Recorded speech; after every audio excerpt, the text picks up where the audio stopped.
First of all good morning to all of you. तो अपन देखते हैं लेक्चर नंबर 43 है हमारा। तो लास्ट लेक्चर में मैंने आपको बताया था इम्पल्स टरबाइन के बारे में, और अब अपन पढ़ेंगे रिएक्शन टरबाइन के बारे में।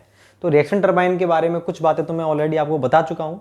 तो पहले मैं डायग्राम को बनाता हूँ रिएक्शन टरबाइन का, थोड़ा सा इसमें करेक्शन होगा। फिर रिएक्शन टरबाइन का डायग्राम के अकॉर्डिंग फिर मैं आपको समझाता हूँ कि इसमें किस तरह से इसकी मैकेनिज्म क्या है। ठीक है ना।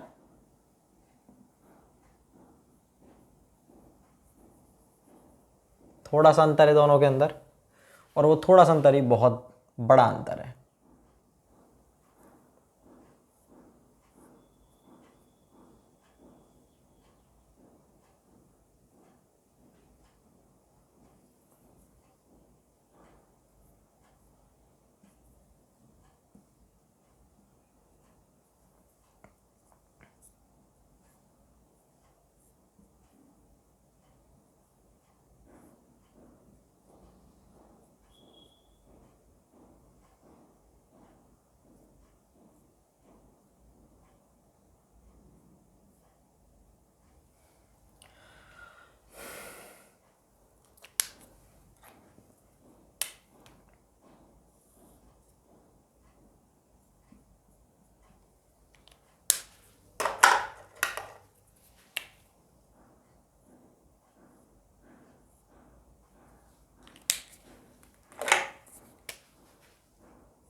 देखो भाई, अब अपन इसको डिटेल में समझते हैं, क्या है इसका प्रिंसिपल, क्या है, किस तरह से काम करता है।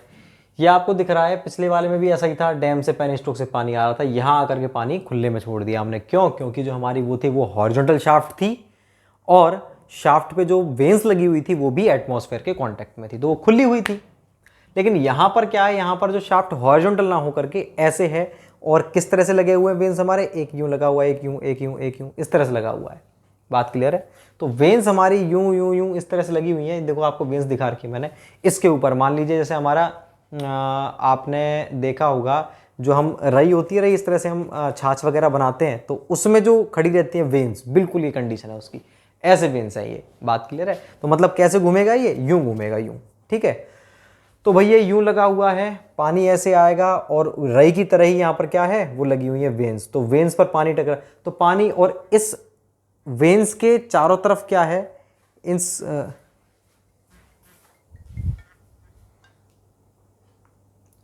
थोड़ी देर बाद बात करूंगा, है ना? ठीक। तो इस वेन्स के चारों तरफ क्या है, केसिंग है। ये देखो आप, इस वेन्स के चारों तरफ है एक केसिंग। ठीक, तो ये जो केसिंग है ये बिल्कुल पैक है। ये पेन स्टोक से पाइप आ रहा था, ये केसिंग से जुड़ गया, मतलब ये जो वेन है एटमॉस्फेयर के कांटेक्ट में नहीं है। साथ में भाई अब क्या है, आप केवल इतना ही छोड़ देते इसको, और नीचे क्या है, पानी इसमें टकरा करके नीचे पानी डायरेक्टली टेल रेस में अगर आता तो क्या है, एटमॉस्फेयर कांटेक्ट में वो नीचे से हो जाती। ये जो वेन्स है एटमॉस्फेयर के कांटेक्ट में क्या हो जाती, नीचे से हो जाती, अगर आप केवल इस केसिंग को छोड़ देते तो।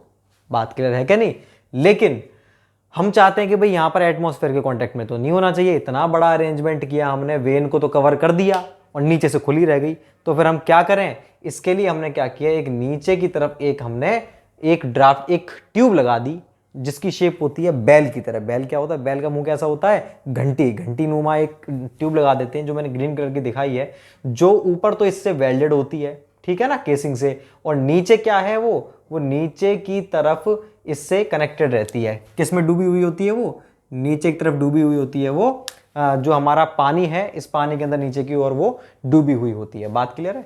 तो ये जो आपको दिख रहा है, ये इसको क्या बोलेंगे अपन? ड्राफ्ट ट्यूब बोलेंगे। और ये जो है हमारी केसिंग है, ये वेन्स है। अब क्या है, ये जो हमने केसिंग बनाई प्लस में ड्राफ्ट ट्यूब, ये कंप्लीट अरेंजमेंट से क्या हो गया, अब आपको दिख रहा है कि मेरी सारी चीज ढकी हुई है।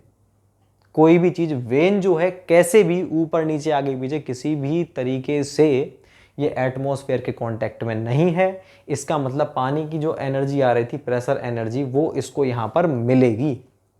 पानी की प्रेशर एनर्जी खत्म नहीं होगी। तो पानी की काइनेटिक एनर्जी तो मिल ही रही थी पहले भी, और एक एनर्जी एक्स्ट्रा और मिल गई, कौन सी? Pressure energy. तो पानी इसमें बिल्कुल भर के आएगा और इस वेन से टकराएगा। वेन्स यूं लगी हुई है, वेन से टकराएगा तो पानी तो वेन्स को आगे धकेलेगा, वेन्स पानी को पीछे धकेलेंगी, तो रिएक्टिव फोर्स के कारण वो घूमेगी वेन्स। इसलिए इसमें मेजर फोर्स जो होता है कौन सा होता है? Reactive force. और इस प्रकार के टरबाइन को बोलते हैं रिएक्शन टरबाइन। तो इनमें एनर्जी ज़्यादा हो गई, kinetic as well as pressure, दोनों एनर्जी है। ज़्यादा एनर्जी तो ज़्यादा फोर्स लगेगा, ज़्यादा फोर्स लगेगा तो इन टरबाइन के अंदर क्या होगा? स्पीड बहुत ज़्यादा होगी इन कंपैरिजन टू अर्लियर, मतलब जो हमारे इंपल्स टरबाइन से ज़्यादा इनकी स्पीड होती है। ठीक है ना? ड्राफ्ट ट्यूब का यूज़ मैंने आपको बता ही दिया। इनमें जो अब बात करें अगर हम कंपैरिजन की, तो स्पीड तो ज़्यादा होती है। अब इनमें जो शाफ्ट है उसको अपन कैसे रखते हैं? इनमें शाफ्ट वर्टिकल भी हो सकती है और हॉरिजॉन्टल भी हो सकती है, कैसी भी हो सकती है। दूसरी बात, इसमें फ्लो कैसा होता है? फ्लो भैया एक्सियल भी होता है और एक्सियल भी होता है, टेंजेंशियल भी, रेडियल भी होता है, सॉरी, एक्सियल रेडियल दोनों प्रकार के फ्लो होते हैं। देखो पानी जो है एक्सिस को हो सकता है, पेन स्टोक को मैं यहाँ से यूं लगा देता तो कैसा फ्लो होता? एक्सियल फ्लो होता, बिल्कुल एक्सिस के अलोंग जा रहा है, ठीक है ना। और ये रेडियल फ्लो भी होता है। ये कैसा फ्लो? ये रेडियल फ्लो है। देखो इसको अगर आप ऊपर से देखोगे ना, ऊपर से देख रहे हैं अपन, तो ऐसा दिखेगा आपको ये यूं। ये केसिंग है, बाहर की दिख रही है ये ब्लैक, ये तो है केसिंग। इसके अंदर आपको एक वेन्स दिखेगी, जो मैंने ब्लू दिखा रखी है, ये होती है हमारी स्टेशनरी वेन, मतलब फिक्स रहती है ये वेन। ये यूं है और इसके बीच में खांचे बने हुए हैं, देखो ये ना, ये एक ये बीच में गैप है, इस गैप में से लिक्विड जाता है ऐसे। तो ये तो रहती है फिक्स भाई। इस तरह से केसिंग है, केसिंग में आपने एक तरह से रिंग डाल दी और वो रिंग क्या है? फिक्स है, वो घूम नहीं रही, मूव नहीं कर रही वो। इसका यूज क्या अभी बताऊंगा आपको। उसके अंदर जाकर के हमारी वेन्स होती है जो घूमनी है। ये बीच में जो है ये तो साफ्ट है, ब्लैक कलर की, ये क्या है? ये तो आपको मालूम है, ये ब्लैक ब्लैक क्या है? ये तो है भैया शाफ्ट, ये वाली शाफ्ट, ठीक है। ये वेन्स हो गई हमारी। ये कौन सी वेन है? ये वेन घूमेंगी हमारी, ये कौन सी? मूविंग वेन, इसको बोलते हैं रनर वेन। तो इस प्रकार के टर्बाइंस में हमारे दो प्रकार की वेन्स होती है। एक तो होती है स्टेशनरी वेन, ये भी पंखड़ियां हैं ऐसी, दो उसके बीच में, पत्तियों के बीच में फंसी हुई हैं, लेकिन ये फिक्स है, ये यहीं पर रहेंगी, ठीक है। लेकिन ये जो है ये घूमती रहेंगी, तो इसको बोलते हैं स्टेशनरी, रुकी हुई, इसको बोलते हैं, दूसरा नाम है गाइड वेन। क्यों बोलते हैं गाइड वेन, बताऊंगा अभी आपको। और ये कौन सी हमारी? ये है मूविंग वेन, ये वाली हमें रोटेट करेगी, इसको रनर वेन भी बोलते हैं, ठीक है ना। अब भाई ये क्यों लगाते हैं हम इस प्रकार के टरबाइन में, मूविंग वेन क्यों लगाते हैं, और ये सॉरी स्टेशनरी वेन क्यों लगाते हैं? क्योंकि देखो, अगर आप ये ब्लू वाली नहीं लगाते हैं तो पानी आकर के डायरेक्टली पंखड़ियों पर पड़ता, और पानी कितनी स्पीड में आ रहा है, बेतरतीब तरीके से टर्बुलेंट फ्लो हो रहा है, और वो ऐसे ही पड़ रहा है। तो कभी तो वो ज़्यादा पड़ रहा है इस वाली पे, इस वाली वेन पे तो ज़्यादा पड़ गया, दूसरी पे कम, तो वेन मुड़ गई, ठीक है ना। तो हम नहीं चाहते कि ऐसा कुछ हो, कि वेन के ऊपर एकदम से ऐसा टर्बुलेंट फ्लो नहीं हो, एकदम से ऐसा फ्लो नहीं हो कि वेन्स हमारी मुड़ जाए, टूट जाए। तो फ्लो, पानी इसके ऊपर स्मूथली आए, उसके लिए हमने क्या किया, इनको लगा दिया। अब क्या है, पानी आएगा बिल्कुल ऐसे टर्बुलेंट रूप में, और टर्बुलेंट रूप में आकर के इन वेन से टकराएगा जो रुकी हुई है, फिर इनके अंदर से गुजरेगा जब, तो जब ये इस वेन से, ये जितनी भी वेन दिख रही हैं आपको, इन वेन के थ्रू जब अंदर आएगा, मतलब इस पोर्शन में आएगा, तो पानी क्या आएगा, बिल्कुल स्मूथली आएगा। क्योंकि भाई बाहर थे रोकने वाले, वहां उनसे टकराया, टकराने के बाद में फिर वो एकदम से स्मूथ हो गया। तो इस ब्लू वाली वेन के अंदर जब पानी आएगा चारों तरफ से, तो क्या आएगा, बिल्कुल यूनिफॉर्म वाटर आएगा। जब चारों तरफ से यूनिफॉर्म वाटर आएगा, तो अब हमारी ये जो वेन हमने बनाई थी, इनको कोई खतरा नहीं है, अब आराम से इनके ऊपर पानी का फ्लो होगा, इसलिए इसको अपन लगाते। तो क्या कर रही है, अंदर वाली वेन को बचा रही है, इसलिए इनका नाम क्या है, गाइड वेन। तो गाइड वेन किस में लगाते हैं, इंपल्स में, रिएक्शन में, रिएक्शन टरबाइन में, ठीक है ना। इनको स्टेशनरी वेन भी बोलते हैं, इनको मूविंग, और गाइड इसको बोलते हैं मूविंग वेन या रनर वेन। तो भाई ये अपनी बात थी कुछ इन सब से रिलेटेड। तो सारे, और दूसरी बात, एक पॉइंट और क्या, कि कैविटेशन की प्रॉब्लम और वाटर हैमर की प्रॉब्लम इनमें होगी या फिर नहीं होगी। तो इस प्रकार के टरबाइंस में कैविटेशन की प्रॉब्लम भी होगी और वाटर हैमर की प्रॉब्लम भी होगी। क्यों होगी? क्योंकि पूरा अरेंजमेंट पैक्ड है, तो यहाँ पर अंदर जो है प्रेशर थोड़ा बहुत भी कम हुआ तो कैविटेशन होगा, और अगर यहाँ पर जैसे ही आप इसको क्लोज करोगे वाल लगा करके, तो ऑटोमेटिकली वाटर हैमर प्रॉब्लम भी उत्पन्न होगी। तो ये सारी कहानी थी हमारे रिएक्शन टरबाइन की। तो पहले मैं आपको यहाँ पर साइड में लिख देता हूँ, वही आपको करना, क्या करना है, पहले आपको, तो मैंने तो डायग्राम बना दिया समझाने के लिए, आपको पहले लिखना है, जो मैं यहाँ पर लिखवा रहा हूँ वो आप पहले लिखोगे, उसके बाद ये डायग्राम्स बनाओगे, ठीक है ना। तो मैं यहाँ लिखता हूँ, तो जो मैंने बताया वही चीज़ आपको 1 बाय 1 लिखूंगा। इन टरबाइन में मेजर फोर्स रिएक्टिव फोर्स होता है, ठीक है, रिएक्टिव फोर्स होता है। इनमें पानी को पेन स्टोक द्वारा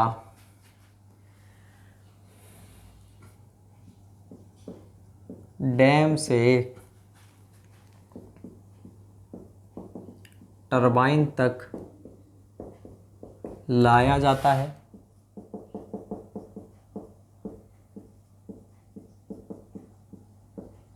इस टरबाइन पर केसिंग लगी होती है, जो कि पेन स्टोक व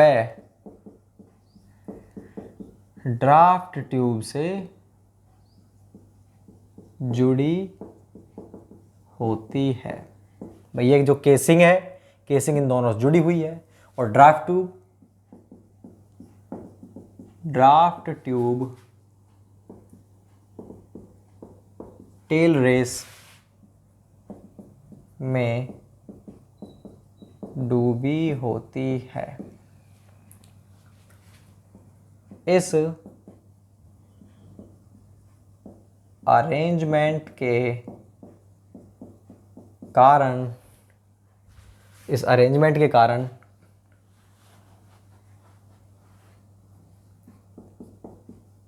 इन टर्बाइन्स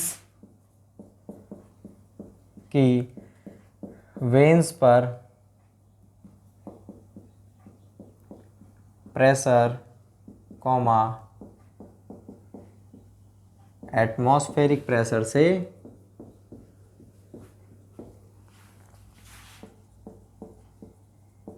अधिक होता है,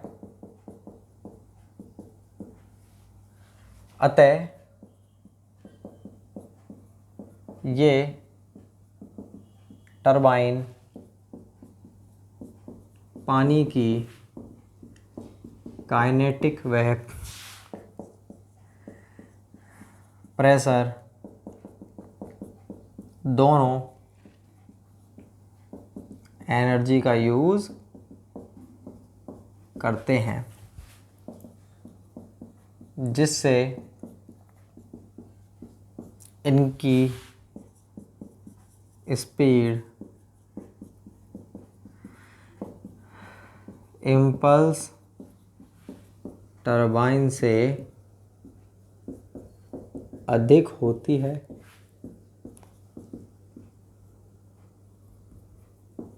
इनकी शाफ्ट हॉरिजॉन्टल या बोला जाए वर्टिकल होती है,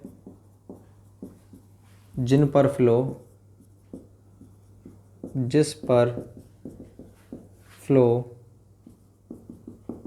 एक्सियल या रेडियल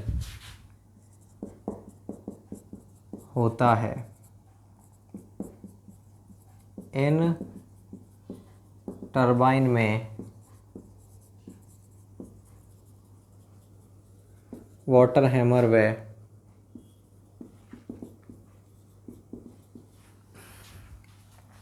कैविटेशन की प्रॉब्लम उत्पन्न होती है। ठीक है ना।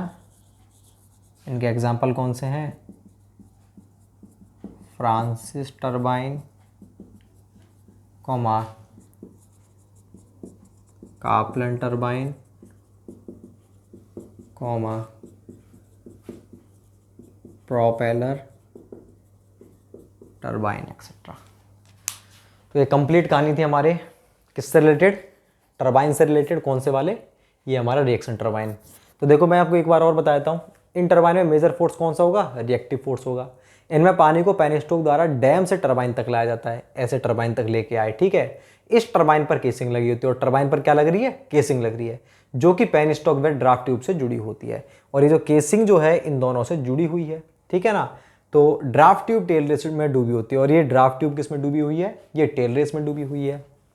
अब बात आती है इस अरेंजमेंट के कारण। ये जो कंप्लीट अरेंजमेंट है ना, इसके कारण इन टरबाइन की वेन्स पर मतलब अंदर प्रेशर क्या होगा? एटमॉस्फेरिक प्रेशर से अधिक होगा, क्योंकि वो एयर के टच में ही नहीं आई। वेन्स टच में नहीं आई तो प्रेशर ज़्यादा होगा। ज़्यादा प्रेशर होगा तो ये टरबाइन क्या करेंगे? काइनेटिक एनर्जी के साथ साथ प्रेशर एनर्जी का यूज़ भी करेंगे। तो अतः ये टरबाइन पानी की काइनेटिक व प्रेशर दोनों एनर्जी का यूज़ करते हैं। दोनों का यूज़ करेंगे तो इसमें फोर्स ज़्यादा लगेगा तो इनकी स्पीड क्या होगी? ज़्यादा होगी, जिससे इनकी स्पीड इम्पल्स टरबाइन से अधिक होती है। ठीक है ना। इनकी शाफ्ट कैसी? हॉरिजॉन्टल वर्टिकल होती है। मैंने दोनों लिख रखा, हॉरिजॉन्टल या वर्टिकल, या तो हॉरिजॉन्टल वर्टिकल कुछ भी हो सकती है। पिछले वाले में केवल हॉरिजॉन्टल होती थी। और जिस पर फ्लो कैसा होगा? एक्सियल या रेडियल। इसमें एक्सियल मतलब ऊपर से भी आ सकता है पानी, या फिर ऐसे रेडियली भी हो सकता है। ठीक है ना। दोनों प्रकार का हो सकता है। इन टरबाइन में वाटर हैमर कैविटेशन प्रॉब्लम उत्पन्न होती है, उनमें नहीं होती थी। एग्जाम्पल क्या है? हमारे जो रिएक्शन टरबाइन के एग्जाम्पल होते हैं फ्रांसिस टरबाइन, कापलन टरबाइन और प्रोपेलर टरबाइन, ये इसके एग्जाम्पल हैं। तो आप इसको उतारो। पहले आपको ये उतारना, उसके बाद ये डायग्राम उतारना है। 2 नोट और लिखेंगे अपन जो इंपॉर्टेंट है। तो मैं इसको मिटा देता हूँ एक बार, फिर अपन 2 नोट लिखते हैं, फिर कंपैरिजन करेंगे अपन। ठीक है ना। मैं इसे मिटा रहा हूँ भाई।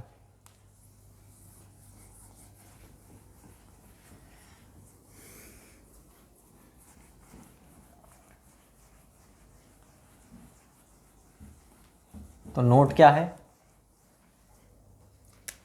Note number 1, note number first क्या है? ये टरबाइन लो हेड व हाई डिस्चार्ज पर कार्य करते हैं। और दूसरा नोट है हमारा कि भैया ड्राफ्ट ट्यूब क्या होती है। तो ये एक बेल शेप की ट्यूब होती है जो केसिंग, जो पानी में डूबी हुई होती है और केसिंग से कनेक्टेड होती है, ठीक है ना। यह बेल शेप की ट्यूब होती है जो केसिंग से कनेक्टेड होती है और टेल रेस में डूबी होती है, ठीक है ना। तो ये सारी बातें थी हमारे कौन से टरबाइन से रिलेटेड, रिएक्शन टरबाइन से रिलेटेड।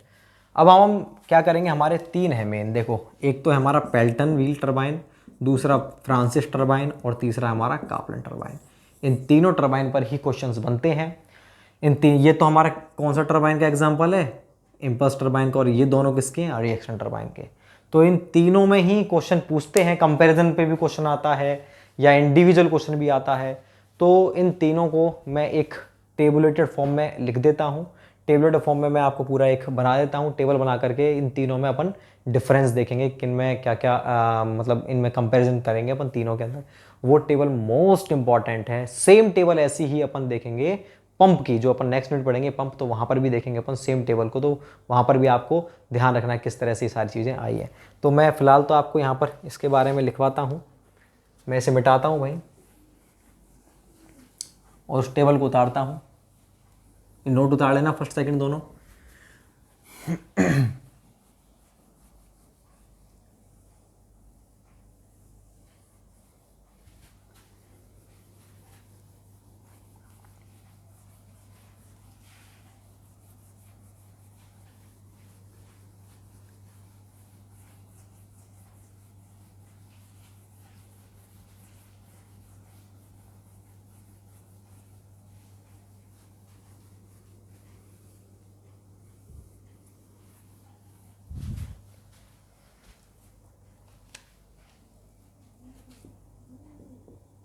भैया हेडिंग आप डाल लेना, क्योंकि 12 पॉइंट हैं, इनको छोटे से बनाना थोड़ा सा टिपिकल होगा। तो आप हेडिंग डाल लेना, कंपैरिजन ऑफ टर्बाइन्स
पर्टिकुलर्स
देखो भाई, अपन एक कंप्लीट मैंने आपको उतारी है ये टेबल।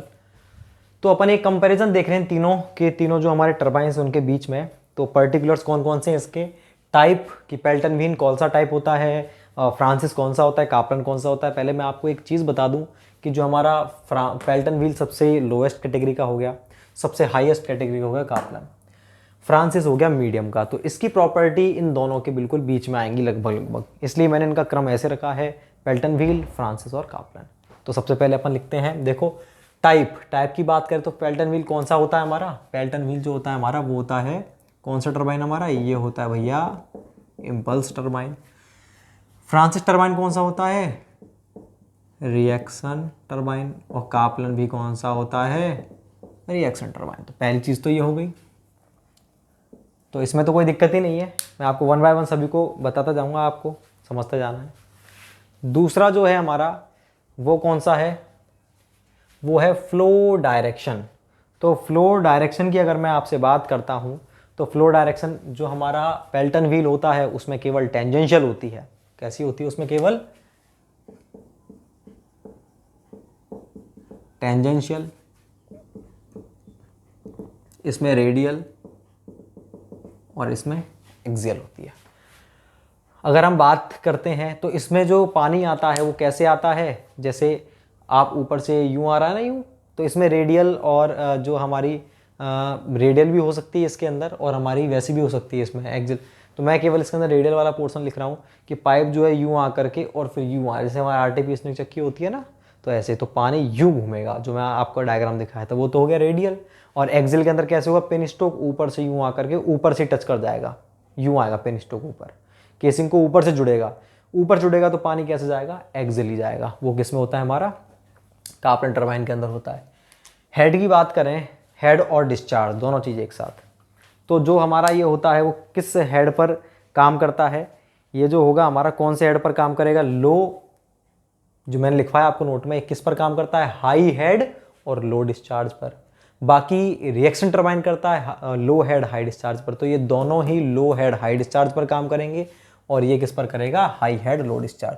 तो हेड क्या होता है हाई, डिस्चार्ज क्या होता है लो। और फ्रांसिस रिएक्शन का एग्जांपल है, इसलिए लो हेड हाई डिस्चार्ज, और ये लो हेड और हाई डिस्चार्ज। लेकिन एक चीज़ ध्यान रहे, मैंने बताया ये इन दोनों के मिड का होता है, तो ये मीडियम हेड और मीडियम डिस्चार्ज पर भी काम करता है, ठीक है ना। तो ये बात थी हमारे हेड की और डिस्चार्ज की बात हो चुकी। अब बात आती है नंबर ऑफ वेन्स की। तो यहाँ पर एक हेड की बात और बता दूं मैं आपको, यहाँ पर जो हेड होता है लगभग नहीं तो 300 मीटर से भी अधिक होता है। एक रफ आइडिया बता रहा हूँ आपको, इसमें रहता है 25 से 50 के बीच, इसमें 50 से 150 के बीच। ये एक रफ आइडिया दिया है मैंने आपको याद रखने के लिए कि अपन किस तरह से कितना कितनी इनकी जो वैल्यूज़ रहती हैं लगभग कितनी कितनी रहती हैं। अब अगर मैं आपसे बात करूं वेन नंबर ऑफ वेन्स की, तो सबसे ज़्यादा जो पंखड़ियों की संख्या होती है, वेन्स की संख्या किस में होती है, सबसे ज़्यादा होती है हमारे इसके अंदर पेल्टन व्हील में, मैक्सिमम। उससे कम इसमें होती है और सबसे कम होती है किसमें, हमारे कापलन में। तो नंबर ऑफ वेन्स इसमें होती है भैया मैक्सिमम, इसमें होती है मिनिमम, इसमें होती है मीडियम। अगर वैल्यू की बात करूँ तो इसमें लगभग 3 से 8 के बीच में होती है, इसमें 16 से 24 के बीच में, इसमें 24 से ज़्यादा होती है नंबर ऑफ वेन्स, ठीक है। तो ये था अपना कौन सा कंपैरिजन, 5वां पॉइंट था, नंबर ऑफ वेन्स की बात करी थी हमने, इन तीनों में कंपैरिजन किया, तो ये होता है। अगर हम बात करते हैं वेन एडजस्टमेंट की, कि वेन का एडजस्टमेंट किस में हम वेन्स को एडजस्ट कर सकते हैं, तो अगर आप वेन्स को, पंखड़ियों को किसी साफ्ट पे वेल्ड कर दोगे तो आप उसको बाद में चेंज कर सकते हो क्या। ये है साफ्ट, इस पर मैंने ऐसे एंगल पे वेल्ड कर दी, तो अगर आप इसको यूँ एडजस्ट करोगे तो टूट ही जाएगी, ये एडजस्ट नहीं हो सकती। लेकिन कहीं पर आपने पेच से कसा इसको तो वहाँ पर ये एडजस्ट हो सकती है। तो इन दोनों केसेस में इसको वेल्ड करते हैं और इस केस में पेच से कसते हैं। इसका मतलब इन दोनों में तो एडजस्टमेंट हो सकता है, लेकिन सॉरी, इन दोनों में एडजस्टमेंट नहीं हो सकता और इसमें एडजस्टमेंट हो सकता है। तो वेन का एडजस्टमेंट इसमें तो नहीं होता, इसमें भी नहीं होता, इसमें हो सकता है, ठीक है। ये था हमारा पॉइंट नंबर 6। अब अगर हम बात करें पॉइंट नंबर 7 की, तो वो है हमारा साइज़। तो सबसे बड़ा साइज़ कौन से का होता है, सबसे छोटा कौन से का होता है, और उससे भी छोटा कौन से वाले का साइज़ होता है। तो अगर मैं साइज़ की बात करता हूँ, सबसे बड़ा जो हमारा टरबाइन होता है वो होता है हमारा कौन सा, पेल्टन व्हील टरबाइन। सबसे बड़ा साइज़ होता है, लार्ज होता है ये, और ये होता है स्मॉल। और ये क्या है, इन दोनों का बीच की प्रॉपर्टी है, मीडियम। ये साइज़ की बात हो गई। शाफ्ट पोजीशन की अगर मैं बात करता हूँ, तो शाफ्ट की मैं आपको बता चुका हूँ। इसमें शाफ्ट कैसी होगी हमारी, इस वाले में तो शाफ्ट हमारी हॉरिजॉन्टल होगी, और इस वाले में शाफ्ट कैसी होगी हमारी, वर्टिकल ही होगी। लेकिन इसमें आप पाइप को कैसे भी रख सकते हो। अगर मैं इसको आपको समझाना चाहूँ कि कैसा होगा फ्रांसिस टरबाइन, जो मैंने आपको बताई थी ना अभी एक जो मैंने क्रॉस सेक्शन बनाया था उसके नीचे फ्रांसिस टरबाइन का top view of Francis turbine, जिसमें रनर ब्लेड, मूविंग ब्लेड दिखाई थी। तो जैसे हमारे वो होते हैं, हम क्रैकर्स होते हैं, पटाखे, तो आपने एक चक्कर होता है, चक्कर, ठीक है, तो बिल्कुल आप वही याद रखो, फ्रांसिस टरबाइन चक्कर ही होता है। चक्कर कैसा होता है, गोल गोल यूँ होता है ना, बीच में अपन आग लगा देते हैं, फिर वही यूँ गोल गोल गोल गोल घूमता है। अब देखो, अगर आप चक्कर जो है, चक्कर का एंड का हिस्सा जो है वो निकला हुआ है ऐसे, ठीक है, और आपने उसको ज़मीन पर रखा हुआ है चक्कर को, तो एंड के हिस्से को, एंड का हिस्सा क्या है हमारे फ्रांसिस टरबाइन का, एंड का हिस्सा है केसिंग का, उसको आप पेन स्टोक से जोड़ सकते हो। और चक्कर कैसा रखा हुआ है आपका, ऐसे रखा हुआ है ज़मीन पे। तो जब आप पेन स्टोक को उससे जोड़ोगे तो उसमें फ्लो कैसे होगा, अंदर की तरफ ऐसे ही तो होगा, रेडियल फ्लो होगा, बिल्कुल सही है। तो आप उसकी शाफ्ट कैसी होगी इस कंडीशन में, वर्टिकल होगी शाफ्ट, ऐसे ही तो होगी जब आपने चक्कर को ऐसे रखा है। और आप चक्कर को ऐसे भी तो रख सकते हो, बिल्कुल खड़ा। चक्कर को आपने कैसे रख दिया, क्रैकर को ऐसे कई बार ऐसे करते हैं ना, कुछ ऊधम करते हैं, उसमें फुलझड़ी की जो सीख होती है उसमें घुसा दी बीच में चक्कर में, और फिर उसमें आग लगाते हैं, चक्कर ऐसे ऐसे घूमता है। अब चक्कर कैसे घूम रहा है, वर्टिकल पोजीशन में, तो शाफ्ट कैसी है, हॉरिजॉन्टल। तो सेम सीन है फ्रांसिस में कि शाफ्ट आपकी वर्टिकल भी हो सकती है और हॉरिजॉन्टल भी, क्योंकि केसिंग को तो हम पेन स्टोक को तो अपन कैसे भी जोड़ सकते हैं। पेन स्टोक तो ऊपर से पाइप आ रहा है, उसको चाहे यूं जोड़ दो वर्टिकल, चाहे यूं ला करके यूं हॉरिजॉन्टल जोड़ दो। तो इसकी जो पोजीशन होती है इसकी तो दोनों हो सकती है, वर्टिकल हॉरिजॉन्टल दोनों, लेकिन इसकी केवल पोजीशन कैसे होगी शाफ्ट की, ओनली हॉरिजॉन्टल, इसकी हॉरिजॉन्टल, वर्टिकल, और इसकी ओनली वर्टिकल। तो ये भी क्लियर है पॉइंट हमारा 8 नंबर। स्पीड की बात करें तो स्पीड सबसे ज़्यादा किसकी होगी, सबसे कम किसकी होगी, स्पीड तो लिख ही चुके हैं, सबसे कम हाई, और इसकी मीडियम। अगर मैं बात करूं कि भाई अगर मैं इसको हाई लिख दूंगा तो ये वेरी हाई, ये चीज़ ध्यान रखना है। अगर ये हाई है तो ये वेरी हाई है, ये लो हाई वेरी हाई, या फिर लो मीडियम हाई, एक ही बात है, ठीक है ना। तो मैं चलो इसको लिख भी देता हूँ, मीडियम या हाई, और इसकी हाई या वेरी हाई, एक ही बात है। ये स्पीड की बात हो गई।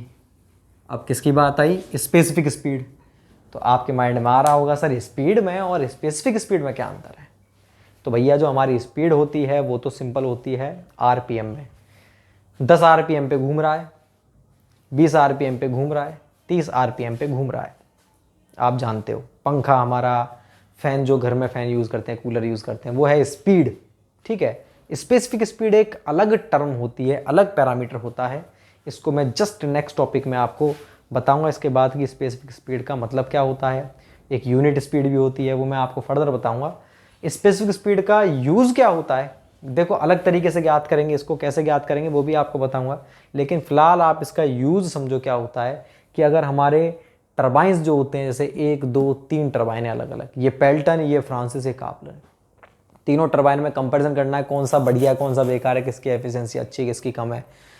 तो हम किसी न किसी चीज़ से तो करेंगे कंपैरिजन, किसी न किसी पैरामीटर से करेंगे। जैसे हमारे पास 2 बाइक है, एक एवेंजर एक प्लेटिना है। मैं बात करूं भागने की, तो अगर मैंने बोला कि इसका 220 सीसी का इंजन है, इसका 100 सीसी का इंजन है, ठीक है, तो आप समझ जाओगे कि 100 सीसी का उसकी क्या है, पिकअप कम है, इसका पिकअप ज़्यादा है, तो ये तेज़ भगेगी और तुरंत भगेगी। तो हमारे माइंड में मैंने केवल आपको इतना सा बोला, 220 सीसी 100 सीसी, तुरंत आपके माइंड में आ गया। तो एक पैरामीटर था ना सीसी, सीसी का मतलब क्या होता है, सेंटीमीटर क्यूब, और कुछ नहीं होता। इसका मतलब उसमें एक वॉल्यूम का जो चैम्बर होता है उसमें 220 सेंटीमीटर क्यूब होता है, इसमें 100 सेंटीमीटर क्यूब होता है, इसलिए उसकी स्पीड अधिक होती है, इसकी स्पीड कम होती है। तो मैं बात कर रहा था आपसे, मैंने एक पैरामीटर का नाम लिया सीसी, और आपने बता दिया कि भाई वो तेज़ भगेगी और जल्दी भगेगी। तो ऐसे ही यहाँ पर एक पैरामीटर होता है स्पेसिफिक स्पीड, उसके आधार पर अपन बताते हैं कौन सा वाला बढ़िया होगा, कौन सा तेज़ होगा, कौन सा कम होगा। और स्पेसिफिक स्पीड को कैसे निकालते हैं वो फर्दर देखेंगे। तो स्पीड में और स्पेसिफिक स्पीड में अंतर समझ में आ गया क्या होता है, ये इससे अलग होती है, जबकि इसी से आती है वो आरपीएम से ही आएगी। कैसे आएगी वो देखेंगे आगे। तो स्पेसिफिक स्पीड जो होती है हमारी, इसकी जो होती है वो तो होती है पेल्टन व्हील की, होती है 30 से 60, 60 से 300, 300 से 1000। भाई मैंने 30 से 60 लिखा है ना, इसमें दो रेंज होती है, एक तो होती है 10 से 30 और 30 से 60 दो होती है। पेल्टन व्हील में भी दो प्रकार के होते हैं, एक तो होता है सिंगल स्टेज और एक मल्टी स्टेज। सिंगल स्टेज की होती है 10 से 30, मल्टी की होती है 30 से 60। मैंने तो 30 से 60 लिख दिया, आपको कोई दिक्कत नहीं, आप समझ जाओगे। 30 से कम है अगर तो पेल्टन वाला ही आएगा वो, ठीक है ना। तो ये हो गई हमारी बात स्पेसिफिक स्पीड की। अब अगर मैं आपसे बात करता हूँ नेक्स्ट, इसमें जो कंपैरिजन पॉइंट है वो है वाटर हैमर। तो भैया इस वाले में वाटर हैमर होता है क्या, नहीं होता। इसमें होता है, बिल्कुल होता है, इसमें होता है। क्यों, क्योंकि दोनों रिएक्शन टरबाइन के एग्जांपल है। इसमें कैविटेशन होता है कि नहीं होता है, इन दोनों में ये प्रॉब्लम होती है। तो ये हमारे 12 पॉइंट थे किस चीज़ के, ये 12 के 12 पॉइंट जो थे हमारे वो थे इससे रिलेटेड, तीनों टरबाइंस के कंपैरिजन से रिलेटेड। इसका ध्यान रखना भाई, चलो मैं लिखवा ही देता हूँ आपको। इसमें दो रेंज होती है टोटल 10 से 60। देखो एक तो होती है 10 से 30 और दूसरी होती है 30 से 60। ये तो होती है सिंगल स्टेज के लिए, शॉर्ट में वैसे ही लिख रहा हूँ मैं, आप इसको कहीं और लिखना, ठीक है ना। और ये होती है 2 स्टेज या मल्टी स्टेज के लिए। तो ओवरऑल रेंज क्या होगी, 10 से 60 होगी इसकी रेंज, ठीक है ना। तो ये होता है हमारा कंप्लीट कंपैरिजन। एक बार मैं आपको ब्रीफ बता देता हूँ इसको शॉर्ट में। तीनों में कंपैरिजन कर रहे हैं पर्टिकुलर टाइप। पेल्टन व्हील हमारा इम्पल्स टरबाइन होता है, फ्रांसिस और कापलन रिएक्शन टरबाइन होते हैं। फ्लो डायरेक्शन की बात करें, इसमें टेंजेंशियल होती है, इसमें रेडियल और इसमें एक्सियल, पानी ऊपर से आता है इसमें रेडियस के अलोंग आता है और उसमें टेंजेंशियली आता है। हेड और डिस्चार्ज भी एक साथ पढ़ेंगे। ये हाई हेड लो डिस्चार्ज पर काम करता है, ये दोनों लो हेड हाई डिस्चार्ज पर काम करते हैं। ये जो होता है इन दोनों की प्रॉपर्टी के बिल्कुल मीडियम में होता है, इसलिए अपन यहाँ पर ये भी लिख दिया है कि ये मीडियम हेड मीडियम डिस्चार्ज पर काम करता है, ठीक है ना।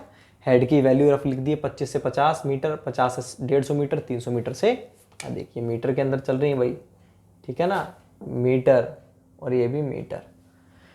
तो नंबर ऑफ वेन्स की बात करें, सबसे ज़्यादा इसमें होती है 24 से ज़्यादा होती है। इसमें मीडियम 16 से 24 के बीच में, इसमें मिनिमम 3 से 8 के बीच में। वेन एडजस्टमेंट की बात करें, इसमें वेन का एडजस्टमेंट नहीं कर सकते, इसमें भी नहीं कर सकते, इसमें कर सकते हैं। साइज सबसे ज़्यादा इसका होता है, सबसे कम इसका, ये मीडियम।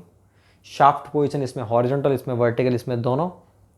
स्पीड इसकी सबसे कम, इसकी सबसे ज़्यादा, इसकी मीडियम, या फिर अगर आप इसको बहुत ज़्यादा कह रहे हो वेरी हाई तो ये हाई आएगा, अगर आप इसको हाई कह रहे हो तो ये मीडियम आएगा। स्पेसिफिक स्पीड जो होती है वो स्पीड होती है जो तीनों इसमें कंपैरिजन बताती है कौन किसकी एफिशिएंसी अच्छी है। ये इससे अलग होती है, लेकिन इसको कैलकुलेट इसके द्वारा ही करते हैं। इसको अपन एन से डिनोट करते हैं और इसको एन एस से डिनोट करते हैं। कैसे ज्ञात करेंगे फर्दर बताऊंगा अभी। ये 10 से 60 होती है, जिसमें 10 से 30 होती है सिंगल स्टेज के लिए, 30 से 60 होती है मल्टी स्टेज के लिए। ये 60 से 300 होती है, 300 से 1000 होती है। 1000 से ज़्यादा होती है हमारी प्रोपेलर टरबाइन के लिए। प्रोपेलर इससे भी आगे आता है, इसका भी फादर है प्रोपेलर, वो और भी fast, very fast. Water hammer और कैविटेशन प्रॉब्लम इसमें नहीं होती हैं दोनों, इन दोनों में दोनों ही प्रॉब्लम्स होती हैं। तो ये सारे कंपैरिजन थे हमारे टरबाइन से रिलेटेड।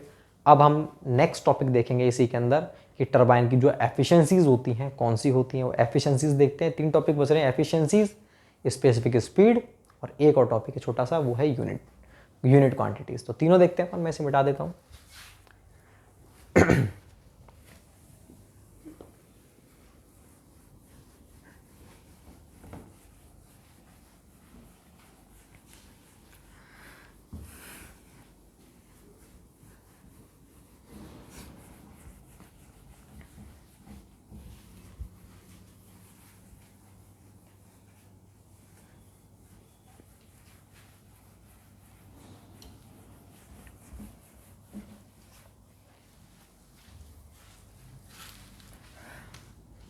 तो अपन लिखते हैं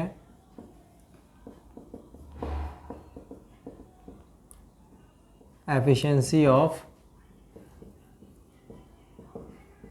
टरबाइन। टरबाइन की एफिशिएंसीज कौन कौन सी होती हैं, कैसे ज्ञात करेंगे, वो सब कुछ चीज़ अपन देखते हैं।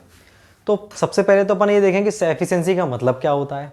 भैया एफिशिएंसी का मतलब होता है कि हमने कितना तो इनपुट दिया है, उसका आउटपुट हमें कितना प्राप्त हुआ है, मतलब आउटपुट जो है हमारा वो इनपुट का कितना परसेंटेज है, बस वही होती है हमारी एफिशिएंसी सिंपल भाषा में। मतलब अगर मैंने किसी भी चीज़ में मैंने मान लीजिए यहाँ से मैंने कोई पाइप के अंदर इतना बड़ा पाइप है, यहाँ से मैंने वाटर को एंटर कराया और यहाँ पर एग्जिट हो गया वाटर।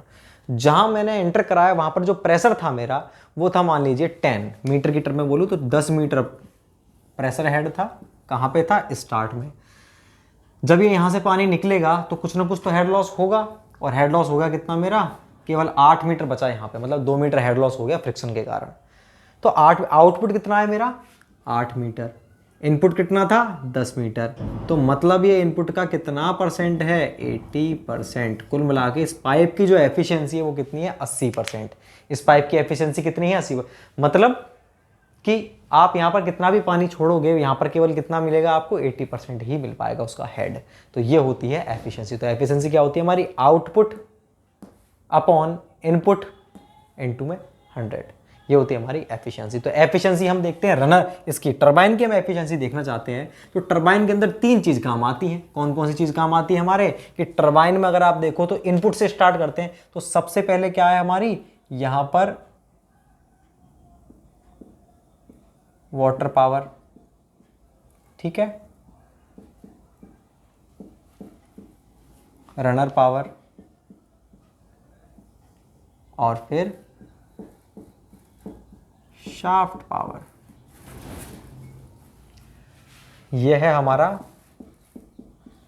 इनपुट और यह है आउटपुट। देखो भाई यही तो होता है कि इसको सबसे पहले क्या देते हैं हम, पानी का फोर्स इस पर पड़ता है, तो ये तो इसका इनपुट हुआ, इनपुट यही तो हुआ, ये हुआ इनपुट। तो ये इनपुट इस पर पड़ा फोर्स, तो इस पर मान लीजिए हमारा जो फोर्स था actual rho A V square वो था 100 न्यूटन। तो 100 न्यूटन का कितना पार्ट इस पर पड़ा, इस पर पड़ा केवल मान लीजिए 90 न्यूटन। तो ये 90 का 90 थोड़ी इस पर ट्रांसफर कर देगा, 100 उसके पास फोर्स था लेकिन 100 फोर्स इस पर ट्रांसफर हुआ केवल 90, 10 न्यूटन फोर्स कहीं और चला गया। भाई पूरा पूरा यहाँ पर थोड़ी है इसी शेप में यहाँ पर पूरा पूरा वाटर पड़ जाएगा, थोड़ा बहुत पानी इधर उधर चला गया। तो इस पर जो फोर्स ट्रांसफर हुआ है 100 ना होकर कितना हुआ है 90 न्यूटन, ठीक है। और ये 90 न्यूटन का जो फोर्स है ये हमारे शाफ्ट में, भाई रनर घूमेगी, रनर से क्या वेन्स घूमेगी, वेन से क्या घूमेगा हमारा शाफ्ट में, वेन्स को तो रनर बोलते हैं। तो जब ये वेन्स घूमेगी तो शाफ्ट घूमेगी। तो वेन पर कितना मिला 90, तो 90 का 90 थोड़ी दे देंगे शाफ्ट को, ये थोड़ा बहुत इसके अंदर मैकेनिकल लॉसेस हो गए फ्रिक्शन के कारण, किसी और चीज के कारण।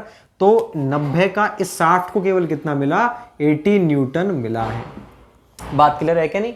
तो हमारा ये तो इनपुट था, ये आउटपुट है और ये भी आउटपुट है। ये तो हमारा बिल्कुल लास्ट वाला आउटपुट हो गया। तो अगर आप देखो कि भाई इन दोनों का, तो ये हमारा इनपुट तो ये होगा वाटर पावर, ये क्या है हमारी वाटर पावर जो पानी इसको दे रही है। ये कौन सी हमारी वेन्स को घुमाने वाली रनर पावर, और एंड में क्या आती है हमारी शाफ्ट पावर। तो ये तो है आउटपुट, ये है इनपुट। इन्हीं के इन तीनों की वजह से ही हमारे क्या मिलते हैं, हमको 3 प्रकार की एफिशिएंसीज मिलती है। कौन कौन सी मिलेंगी, तो हम कैसे याद करेंगे एफिशिएंसी की, एफिशिएंसी ईटा, ये होता है ईटा बराबर क्या होती है efficiency, output upon input into 100। मुझे बस ये करना है। तो एक एफिशिएंसी तो ये हो गई, भाई इनपुट तो ये है, आउटपुट ये है, ये भी आउटपुट है। तो एक तो हो गई आउटपुट अपॉन इनपुट, मतलब रनर पावर वाटर पावर का रेशो, ये भी एफिशिएंसी हो गई। एक हो गया आउटपुट, ये आउटपुट अपॉन, इसके लिए इनपुट क्या है, ये है इनपुट। भैया देखो इसके लिए तो इनपुट ये है, आउटपुट ये है। अगर मैं इसकी बात करूं शाफ्ट की, तो इसके लिए इनपुट क्या है, ये है और ये भी है। अगर इसकी तो 2 एफिशिएंसी, 3 एफिशिएंसी कौन कौन सी हो गई, आउटपुट अपॉन इनपुट, एक तो ये हो गई, दूसरी होगी आउटपुट अपॉन इनपुट ये हो जाएगा, तीसरी होगी आउटपुट अपॉन इनपुट ये हो जाएगा। तो 3 प्रकार की होगी एफिशिएंसी। तो ये जो एफिशिएंसी हमारी आउटपुट अपॉन इनपुट, इसमें वाटर पावर का यूज हो रहा है, इसको बोलते हैं अपन कौन सी एफिशिएंसी, इसको बोलेंगे हाइड्रोलिक एफिशिएंसी। और ये जो दूसरी हमारी shaft power upon runner power इसको बोलेंगे अपन कौन सी है एफिशिएंसी, मैकेनिकल एफिशिएंसी। और ये जो हमारी आउटपुट अपॉन इनपुट ये करेंगे ये कौन सी है ओवरऑल एफिशिएंसी। तो अपन तीनों प्रकार की एफिशिएंसी लिखते हैं। तो सबसे पहली जो एफिशिएंसी है वो मैं लिखता हूँ आपको नंबर 1, वो कौन सी है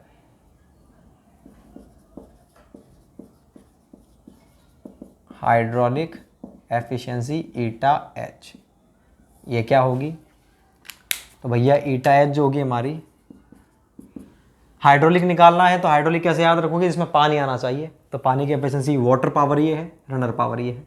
तो आउटपुट ये है और इनपुट ये हुआ, तो आउटपुट क्या लिखें हम रनर पावर अपॉन में वाटर पावर इनटू में 100। साइड में लिख लेना आप, आरपी का मतलब क्या है रनर पावर और ये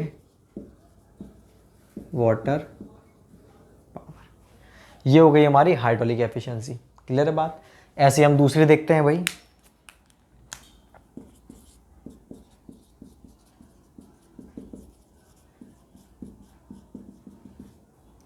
मैकेनिकल एफिशिएंसी मतलब ईटा एम, ये क्या होती है ईटा एम बराबर मैकेनिकल एफिशिएंसी क्या होगी, उसमें पानी आएगा ही नहीं, तो ये दो चीज़ आएंगी। तो इन दोनों में बताओ आउटपुट क्या है ये और इनपुट क्या हो जाएगा, ये हो जाएगा। तो शाफ्ट पावर अपॉन में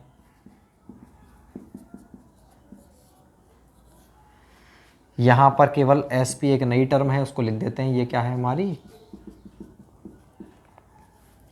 तो हमारी दो एफिशिएंसी हो गई। तीसरी एफिशिएंसी कौन सी बची है हमारी, उसको बोलते हैं हम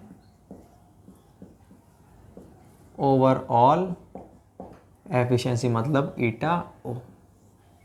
तो ईटा ओ क्या है ओवरऑल, बताओ आउटपुट कौन सा ओवरऑल ये, और ओवरऑल इनपुट क्या है ये है। तो shaft power upon water power into 100 ये हो गई हमारी। इसको मैं थोड़ा और तोड़ सकता हूँ, कैसे देखो shaft power upon water power है ना, तो ऊपर नीचे मैं रनर पावर से गुणा भाग कर रहा हूँ। तो ऊपर मैंने गुणा कर दिया रनर पावर से और नीचे भाग दे दिया रनर पावर का। भाई मैंने 60 पावर वाटर पावर था ना, तो ऊपर नीचे मैंने क्या कर दिया इससे गुणा भाग कर दिया, कोई दिक्कत नहीं है। क्यों कर दिया, क्योंकि इससे मेरे को एक टर्म मिल जाएगी। आप देखो shaft power upon runner power ये क्या होता है हमारी मैकेनिकल एफिशिएंसी, और runner power upon water power क्या होती है हमारी, ये होती है हाइड्रोलिक एफिशिएंसी। मतलब ओवरऑल एफिशिएंसी क्या होगी हमारी, ये तो हो गई हमारी ये और ये, और सही बात है ओवरऑल एफिशिएंसी क्या होगी हमारी, इन दोनों एफिशिएंसीज का गुणा हो जाएगी बस। तो ओवरऑल एफिशिएंसी होती है मैकेनिकल एफिशिएंसी और हाइड्रोलिक एफिशिएंसी का गुणा होती है ओवरऑल एफिशिएंसी। तो ये अपनी सिंपल सी टर्म है। तो आपको ऐसे ध्यान रखना है, ये किसकी बात चल रही है, टरबाइन की। टरबाइन कहाँ से शुरू होता है हमारा, पानी की पावर से, वाटर पावर। उसके बाद में वाटर किसको देगा पावर अपनी, वो देगा रनर को, रनर देगा शाफ्ट को। तो इनपुट हो गया हमारा वाटर, उसके बाद में क्या हो गया हमारा रनर, उसके बाद हो गया शाफ्ट। ठीक है ना, वाटर रनर शाफ्ट। अगर हम बात करें इन दोनों की तो इनपुट ये आउटपुट ये, आउटपुट अपॉन इनपुट इंटू 100। तो आउटपुट क्या है runner power, input water power into 100। कौन सी एफिशिएंसी होगी, इसमें पानी आ रहा है मतलब हाइड्रोलिक एफिशिएंसी। ठीक है ना। दूसरा इसकी देखते हैं हम, तो ये आउटपुट है तो इसका इनपुट हो गया ये, मतलब shaft power upon runner power. ये कौन सी एफिशिएंसी होगी, इसमें केवल मैकेनिकल काम हो रहा है तो मैकेनिकल एफिशिएंसी। और तीसरी हमारी कौन सी है ओवरऑल एफिशिएंसी, वो कौन सी होगी, आउटपुट ये ओवरऑल इनपुट ये है इंटू 100। ईटा ओ क्या हो गया एस पी अपॉन में डब्ल्यू पी इंटू 100। इसको मैंने और बाइफिकेट किया तो इन दोनों का जो मल्टीप्लीकेशन है ये इंटू ये ओवरऑल एफिशिएंसी हमको प्राप्त होगी। तो ये अपनी एफिशिएंसी थी। एक चीज़ ध्यान रखना, अगर जिसको ये समझ में आ गया वेल एंड गुड है, क्योंकि सेम चीज़ एफिशिएंसी पढ़ेंगे हम किसकी, पंप की। तो पंप बिल्कुल इजी यूनिट है और वो बहुत जल्दी खत्म हो जाएगी, आधे घंटे में खत्म कर देंगे अपन उसको, क्योंकि जो सारी चीज़ में पढ़ी है उसका अपोजिट है। यहाँ हम ऐसे चल रहे हैं पानी से लेके साफ्ट तक, वहाँ साफ्ट से लेके पानी तक चलेंगे, उल्टा चलेंगे बस। तो वहाँ पर टेबलेटेड फॉर्म बनेगी जो भी करवाई थी मैंने एज इट इज़, और वहाँ पर उसके बाद हम एफिशिएंसी पढ़ेंगे। तो दो ही टॉपिक है वहाँ पे, इतने बड़ा कुछ है नहीं पंप में पढ़ने का, तो आपको वहाँ तुरंत समझ में आ जाएगा। वहाँ पर एफिशिएंसी उल्टा होंगी, वहाँ पर क्या होगा पहले ये फिर ये फिर ये हो जाएगा इनपुट और ये हो जाएगा आउटपुट। तो वहाँ पर ये बटे ये एक एफिशिएंसी होगी, ये बटे ये दूसरी, अपोजिट चलेंगे वहाँ पे अपन। ठीक है ना। तो मैं इसे मिटा देता हूँ और नेक्स्ट टॉपिक लिखते हैं अपन स्पेसिफिक स्पीड, इसके बारे में अपन बात कर रहे थे।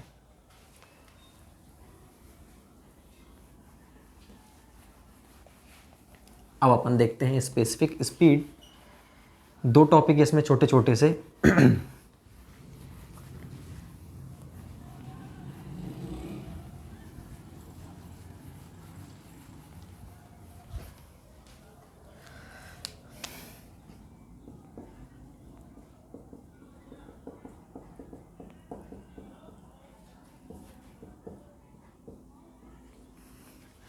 अब देखो भाई, स्पेसिफिक स्पीड ये कौन सी स्पीड है, पहले मैं आपको इसका फॉर्मूला लिखवा देता हूं।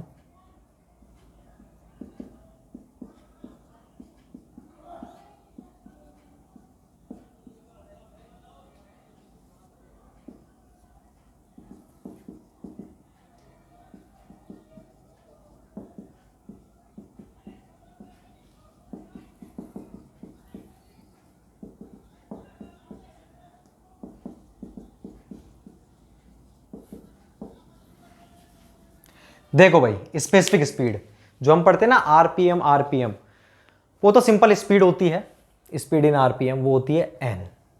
अब बात होती है स्पेसिफिक स्पीड की, वो होती है एन एस। उसको कैसे ज्ञात करते हैं, N root P upon H की पावर 5/4।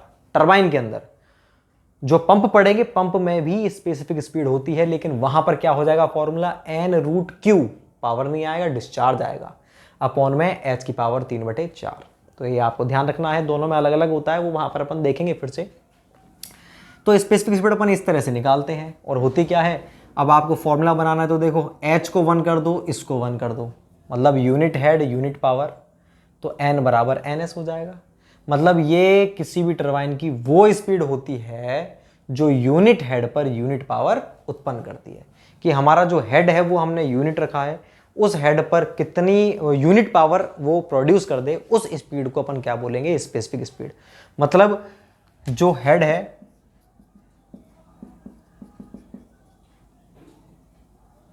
वन मीटर करने पर हेड, और हम देख रहे हैं क्या, 1 मीटर तो हमने इसका हेड कर दिया है, और 1 मीटर इसका हेड करने पर इस पर जो भी फोर्स लग रहा है, उस फोर्स के कारण हमने देखा पावर कितनी है, 1 किलोवाट जनरेट हो गई।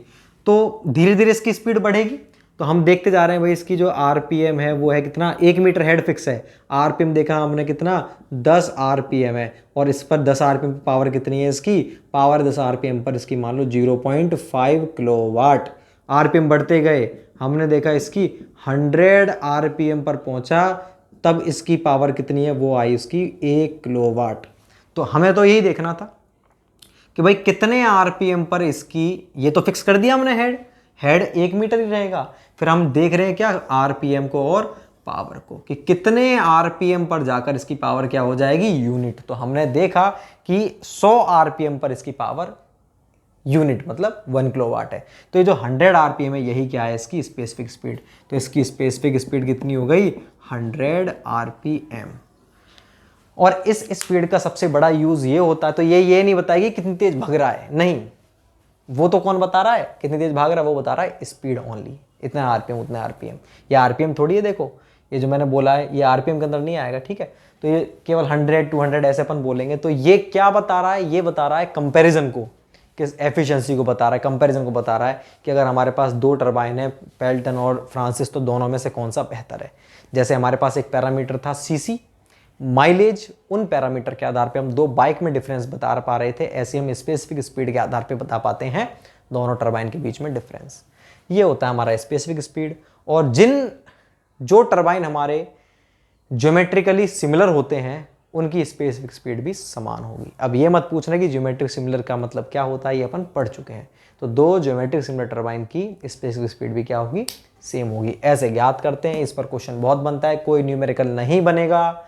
बनेगा तो क्या बनेगा कि specific speed of turbine is calculated as, कैसे कैलकुलेट करेंगे। तो ध्यान देना भाई, वहां पर आपको 4 ऑप्शन मिलेंगे ना, तो उसमें आपको एन रूट पी एच की power 5/4, N root Q H की पावर 3/4, ये 2 ऑप्शन तो जरूर ही मिलेंगे, क्योंकि एक ऑप्शन तो है पंप का, एक है टरबाइन का। तो आपको देखना है कि क्वेश्चन में पंप पूछ रहा है या फिर टरबाइन। टरबाइन पूछ रहा है तो पी आएगा पावर, पंप पूछेगा तो डिस्चार्ज आएगा, क्योंकि भाई टरबाइन क्या जनरेट करता है, पावर। एनर्जी करता है, और वो एनर्जी लेकर के हेड डिस्चार्ज प्रोड्यूस करता है, पंप, तो वहाँ पर क्या आएगा, डिस्चार्ज आएगा। मैं इसे मिटाता हूँ। अब अपन इसके बारे में लिखते हैं क्या होती है ये।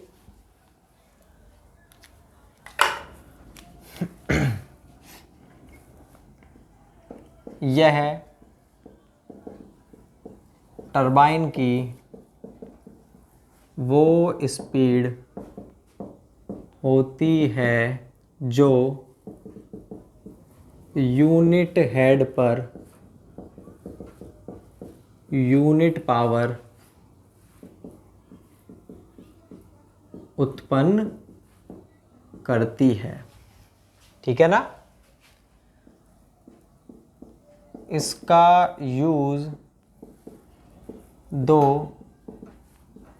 डिफरेंट टरबाइन को के कंपैरिजन में किया जाता है। दो डिफरेंट टरबाइन है, एक तो हमारा पेल्टन व्हील है और दूसरा है फ्रांसिस। इन दोनों में डिफरेंस देखना है कौन सा बढ़िया है कौन सा बेकार है, तो हम कैसे करेंगे, स्पेसिफिक स्पीड के आधार पे। और अगर मान लो हमारा केवल पेल्टन व्हील टरबाइन है और पेल्टन व्हील टरबाइन का ही मैं डिफरेंट कंडीशन में देखना चाह रहा हूँ कि अगर पेल्टन व्हील टरबाइन पर हेड की वैल्यू अगर हमारी 10 मीटर है तब तो कैसा है ये, 20 मीटर है तो क्या है होगी इसकी एफिशिएंसी। मतलब सेम टरबाइन की मैं डिफरेंट कंडीशन में अगर कंपैरिजन करना चाह रहा हूँ कि कौन सी कंडीशन में बेटर है, तो फिर मैं किसका यूज करूँ, तो उसके लिए फिर आती है हमारी यूनिट क्वांटिटीज। उसके लिए क्या चीज आती है हमारी, यूनिट क्वांटिटीज। तो यूनिट क्वांटिटीज क्या होती है वो अपन नेक्स्ट टॉपिक में पढ़ेंगे।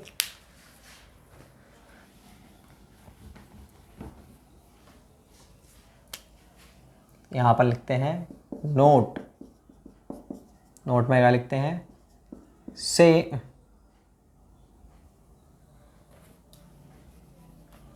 दो ज्योमेट्रिक सिमिलर टरबाइन की स्पेसिफिक स्पीड सेम होती है। तो भाई स्पेसिफिक स्पीड के बारे में अपन क्लियर कर चुके हैं क्या होती है, जो पढ़ाया था मैंने आपको बता दिया। अब अपन लिखते हैं यूनिट क्वांटिटीज। मेन हेडिंग डालेंगे, ये क्या होती है। मैंने आपको बताया था ना, अगर ये तो दो डिफरेंट टरबाइन के कंपैरिजन के लिए है, अगर सेम टरबाइन की डिफरेंट कंडीशन में कंपैरिजन करना चाह रहा हूँ कि पेल्टन व्हील 10 मीटर पे बेस्ट है, 20 मीटर बेस्ट है या 30 मीटर पे, तो कैसे करूँगा, यूनिट क्वांटिटीज़ की सहायता से। यूनिट क्वांटिटीज़ क्या होती हैं, यूनिट हेड पर कैलकुलेट की गई क्वांटिटी को यूनिट क्वांटिटी कहते हैं। जैसे मेरी स्पीड है, ये सिंपल स्पीड जो होती है ना वो n/√h कर देता हूँ, तो यूनिट हेड कर दूँ इसको मैं, तो यूनिट हेड पर जो मेरी स्पीड है, सिंपल स्पीड, उसको क्या बोलेंगे, यूनिट स्पीड, क्योंकि स्पीड को तो एन से डिनोट करते हैं, एन यू का मतलब क्या है, यूनिट स्पीड। तो यूनिट हेड पर जो स्पीड होती है उसको अपन यूनिट स्पीड बोलते हैं। यूनिट हेड पर जो हमारा डिस्चार्ज होता है उसको यूनिट डिस्चार्ज बोलेंगे, और यूनिट हेड पर जो हमारी पावर होती है उसको यूनिट पावर बोलेंगे। तो 3 यूनिट क्वांटिटी होती हैं, इनकी सहायता से अपन क्या करते हैं, सेम टरबाइन की डिफरेंट कंडीशन में कंपैरिजन कर पाते हैं। ठीक है ना। ऐसे मिटाता हूं, अपन इसमें पहले लिख लेते हैं एक बार। यूनिट हेड पर कैलकुलेट की गई क्वांटिटीज को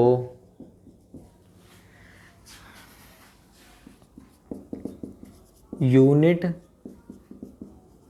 क्वांटिटी कहा जाता है। इनके द्वारा सेम टरबाइन की डिफरेंट कंडीशन में परफॉर्मेंस को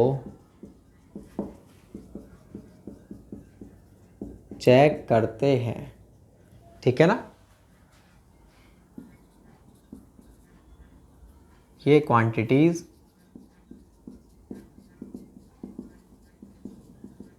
निम्न होती हैं। अब ये क्वांटिटीज कौन कौन सी होती हैं हम वो देखते हैं। मैं इसको मिटा देता हूँ। तो हमारी तीन प्रकार की क्वांटिटी है। एक तो होती है यूनिट स्पीड, एक यूनिट डिस्चार्ज और एक यूनिट पावर। मैं इसे मिटाता हूँ।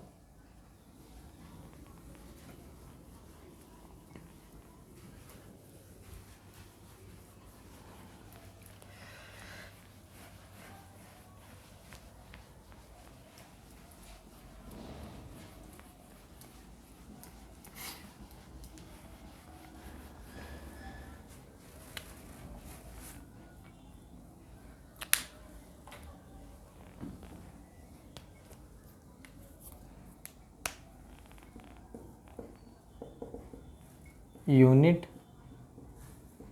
स्पीड NU क्या है भाई? ये यूनिट हेड पर कैलकुलेट की गई स्पीड यूनिट स्पीड कहलाती है। तो NU क्या होता है हमारा? N/√H। N क्या है हमारी? Simple speed in RPM। H क्या है? Head in metre. ये हो गया हमारा क्या? Unit speed. B है हमारा unit discharge QU।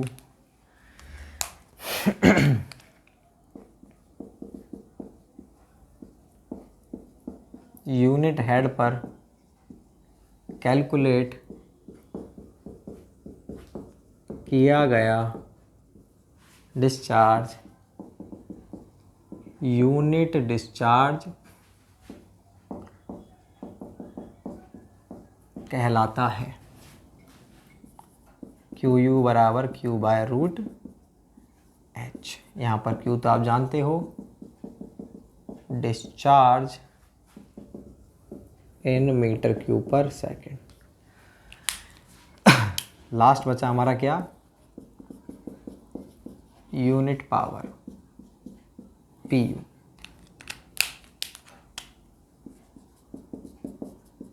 Unit head पर कैलकुलेट की गई पावर यूनिट पावर कहलाती है।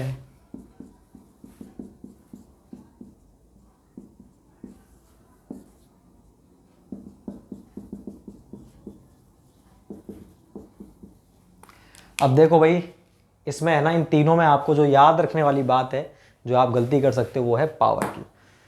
इसमें NU क्या है हमारा? N/√H। यहाँ पर बोल सकते हैं N/H की पावर 1/2, Q/H की पावर 1/2। लेकिन यहाँ पर √H या H की पावर 1/2 नहीं है। यहाँ पर P/H की पावर 3/2 आएगा। ये गलती से नहीं लिखा है मैंने, ये H/3/2 ही आएगा। तो ये होते हैं हमारी यूनिट क्वांटिटीज़। तो यूनिट क्वांटिटीज़ का यूज़ क्या होता है भाई? इनके द्वारा हम सेम टरबाइन की डिफरेंट कंडीशन परफॉर्मेंस को देख सकते हैं। और स्पेसिफिक स्पीड का क्या यूज़ है? स्पेसिफिक यूज़ क्या है हमारा? डिफरेंट टरबाइन की हम परफॉर्मेंस को चेक कर सकते हैं, कंपैरिजन कर सकते हैं। तो देखो स्पीड कितनी हो गई हमारी? एक तो सिंपल स्पीड N, एक उसके बाद क्या आई हमारी? एक तो N हो गई, स्पेसिफिक स्पीड हो गई और यूनिट स्पीड हो गई। तो ये दोनों ही स्पीड इसी से आई है, N से ही आई है। देखो NS भी क्या होता है? NS बराबर है N√P/H की पावर 5/4। ये क्या होता है? NU N/√H। तो सेम चीज़ है ये। तो यूनिट हेड पर कैलकुलेट की गई क्वांटिटीज़ यूनिट क्वांटिटीज़ होती हैं। तो हमारा जो चैप्टर था 12th चैप्टर टरबाइन, वो भी कंप्लीट हो चुका है। अब बस एक चैप्टर बचा हमारा, लास्ट यूनिट, यूनिट नंबर 13, वो है पंप। बहुत छोटी यूनिट है, आधे घंटे में इसको अपन खत्म कर देंगे और अपनी फ्लूइड मैकेनिक्स भी कंप्लीट हो जाएगी। उसको देखते हैं अपन नेक्स्ट लेक्चर में। Thank you so much.